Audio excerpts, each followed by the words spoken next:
Hola, ¿qué tal? Soy Guiomar y llevo más de 15 años formando a profesionales y empresas en tecnologías de Internet y en marketing digital. Hoy en nuestro curso básico de Excel vamos a aprender cómo usar la función promedio para calcular medias aritméticas en tablas con múltiples datos.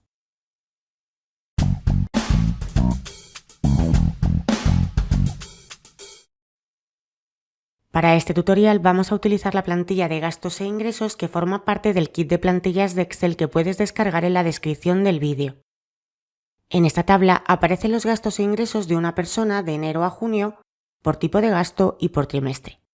Si quisieras calcular el promedio o media aritmética de tus gastos durante estos primeros 6 meses del año, podrías hacerlo usando la función promedio. Para ello te vas a colocar en la celda donde vas a hacer el primer cálculo. Escribes el signo igual seguido de la palabra promedio, que te va a desplegar este listado de funciones. Elige la primera y haciendo doble clic sobre la misma, selecciona el rango de celdas con tu ratón sobre el cual vas a calcular el promedio, en este caso la columna de gastos, y le das a Enter. Como ves, tu media de gastos ha ascendido a 499,81 euros. Fíjate que cuando seleccionas un rango de celdas aquí abajo te dice automáticamente el resultado de realizar varios cálculos sobre ellos, como puede ser la suma o el promedio, que vemos aquí destacado y que coincide con el que acabamos de calcular. Otra forma de llegar a la función promedio es a través de la pestaña de fórmulas.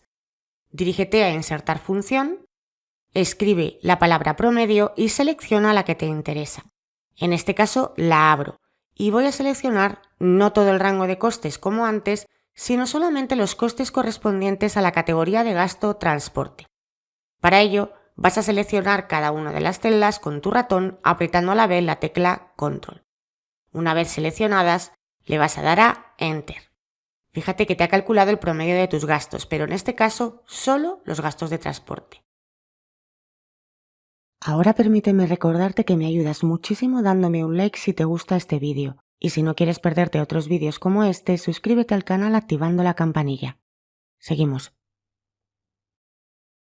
Bien, esto último que acabamos de hacer, que es calcular un promedio de un rango de datos que cumple una condición, los gastos de transporte, se puede calcular de manera directa con la función promedio sí, que como su propio nombre indica, calcula la media de los datos que sí cumplen un criterio determinado.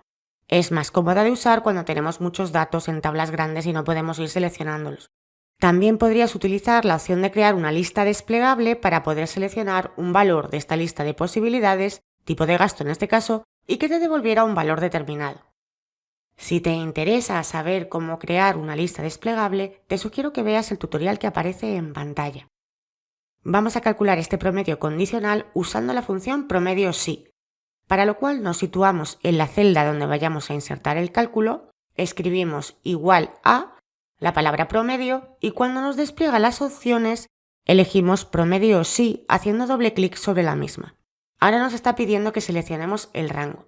En este caso se está refiriendo al rango de celdas donde aparece la condición o criterio que se tiene que cumplir. En este caso, los tipos de gasto existentes. Metemos punto y coma. Ahora nos pide el criterio. Se refiere a la celda donde vamos a introducir el criterio o condición que se tiene que cumplir. En este caso vamos a elegir la celda G8. Si se te hubiera cubierto la celda por la fórmula que estás escribiendo, como me pasa a mí ahora, y no pudieras seleccionarla con el ratón, escribe directamente G8 en tu fórmula o desplázate hacia la celda con las flechas de moverse por el teclado. Vuelve a poner punto y coma y finalmente te pide que selecciones el rango promedio, es decir, el rango de celdas sobre las que se va a realizar el cálculo del promedio. En este caso, la columna de los costes mensuales. Y ahora le das a Enter. Fíjate que la fórmula te devuelve este error. No pasa nada. Cuando rellenamos la celda con la condición a cumplir, por ejemplo, escribimos la palabra transporte, vemos que automáticamente calcula el promedio de gastos de la categoría transportes entre enero y junio. Y el resultado es el mismo que el calculado arriba. Por último, si quisiéramos calcular el promedio de una selección de datos que cumplan dos o más criterios, tendríamos que utilizar la función promedio conjunto. Imagina ahora que quieres calcular el promedio de tus gastos de ocio del segundo trimestre. En nuestro ejemplo nos situaríamos aquí y haciendo doble clic vas a escribir el signo igual seguido de la palabra promedio y elegir la opción promedio conjunto haciendo doble clic sobre la misma.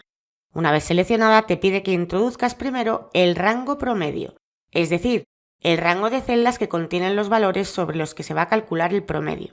En este caso, la columna de tus costes completa, seguida de punto y coma, y ahora te pide que selecciones el rango que contiene el criterio número 1, es decir, la columna con los distintos tipos de gasto.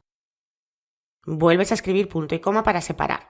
Y ahora le dices en qué celda vas a escribir el criterio. Vamos a decirle que en la celda G11. Tal y como hemos aprendido, si es necesario nos movemos con las flechas de desplazamiento. Volvemos a introducir punto y coma y ahora nos pide seleccionar el rango del criterio 2.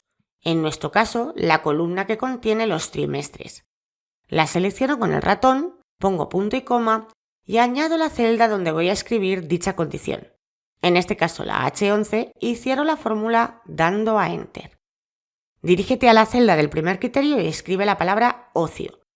Y en la del segundo criterio escribe 2T. Y ya tienes calculado el promedio de un rango de datos que cumple 2 criterios a la vez. Si escribes ahora casa y 1T, te devolvería el gasto medio que has tenido en tu primer trimestre del año en la categoría gastos de casa. Esto es lo más destacado de la función promedio que te quería comentar. Recuerda que si quieres estar al día de los nuevos vídeos que subimos al canal, debes activar la campanilla. Muchas gracias y nos vemos en el siguiente tutorial.